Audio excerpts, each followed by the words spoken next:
ہم بندگی کس کی کر رہے ہوتے ہیں؟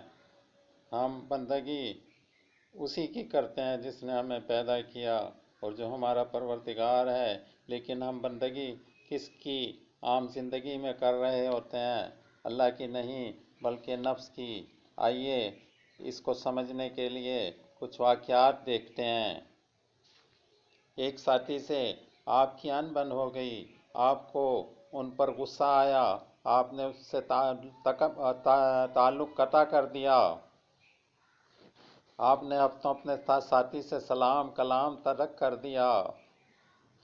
میں نے آپ کو پیارے رسول حضرت محمد صلی اللہ علیہ وسلم کا فرمان سنایا کہ کسی مسلمان کے لیے یہ جائز نہیں کہ وہ 3 دن سے زیادہ اپنے مسلمان بھائی سے قطع تعلق کیے رکھے۔ آپ نے حدیث توجہ سے سنی، لیکن پھر آپ اپنے ساتھی سے بدستور کٹے رہے۔ یہ بندگی کس کی ہے؟ اللہ کی نہیں بلکہ نفس کی۔ آپ کے ایک عزیز معاشی آزمائش میں مبتلا ہو گئے، انہوں نے آپ کو اپنی خفتہ سنائی، آپ نے کسی درد مندی اور خیر خواہی کا اظہار کرنے کے بجائے خاموشی اختیار کی اور ان کو کوئی مشورہ دینے سے اس لیے گریز کیا کہ آپ کی نگاہیں اپنے معاشی ترقی پر لگی ہوئی تھیں۔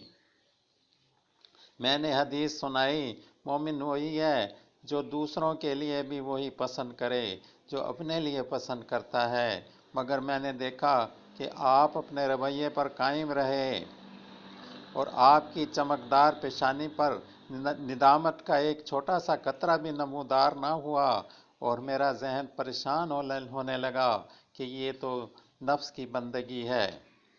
آپ 4 بھائی تھے، ایک بھائی کا اپنا ذاتی مکان تھا، اپنے والد کی جائیداد میں سے آپ نے اسے کوئی حصہ نہیں دیا، یہ سوچ کر کہ اس کے پاس تو اپنا ذاتی مکان ہے، حالانکہ آپ کو پتہ تھا کہ یہ ظلم ہے۔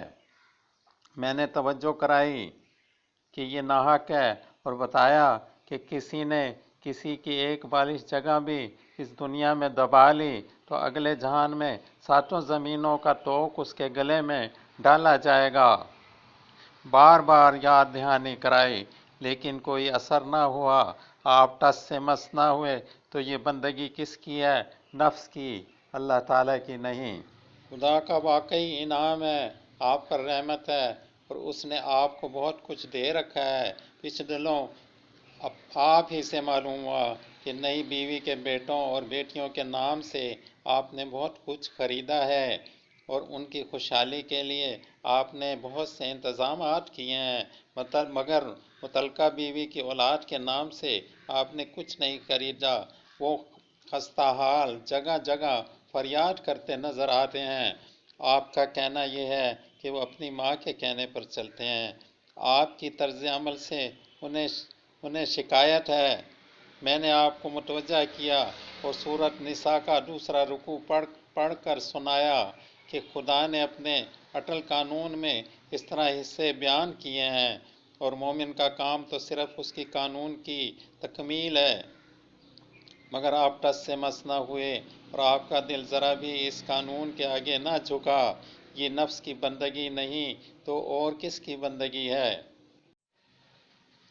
مجھے معلوم ہے کہ آپ نے بہن کی شادی میں کئی ہزار روپے صرف کیے، یہ بھی معلوم ہے کہ آپ وقتاً فوقتاً اپنی بہن کے لیے چھوٹے بڑے تحفے بھی لے جاتے ہیں، لیکن پچھلے دنوں جب آپ نے مرحوم باپ کی ایک بڑی جائیداد فروخت کی تو بہن کو کچھ بھی نہ دیا، بینک بیلنس بھی اپنے نام کرا لیا، باقی مکانات پر بھی آپ ہی قابض ہیں، مگر معمولی تحفوں سے بہن کو برابر خوش رکھنے کی کوشش کرتے ہیں اور صلہ رحمی کے پرچار کے ساتھ کرتے ہیں۔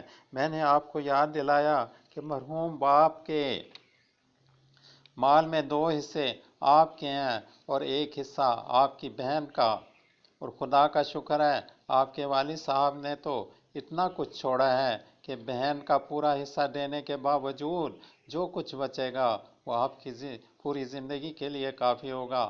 آپ نے خدا کی کتاب میں یہ آیت بار بار پڑھی ہے، مرد کے لیے 2 عورتوں کے برابر حصہ ہے، مرد کے لیے 2 عورتوں کے برابر حصہ ہے، اور آپ اس طرح بدستور کمزور بہن کے مال پر قابض رہے۔ کیا یہ خدا کی بندگی ہے؟ جی نہیں، یہ نفس کی بندگی ہے۔ اس طرح ہمارے کردار میں دھبے ہیں، نقص ہیں، ہم سمجھتے ہیں کہ یہ ہم اللہ کی بندگی کر رہے ہیں، حالانکہ ایسا نہیں ہوتا۔ آئیے اپنے آپ کو درست کرتے ہیں اور اس فریب سے نکلتے ہیں، تاکہ یہ فریب ہمارے اگلے جہان کو خراب نہ کر دے، اور قبر میں جانے کا وقت آ جائے اور قبر میں جا کر یہ پتہ چلے کہ ہم مانتے تو اللہ تعالیٰ کو تھے، لیکن بندگی کسی اور کی کرتے تھے، اور وہاں پر ہم پکڑ میں آ جائیں۔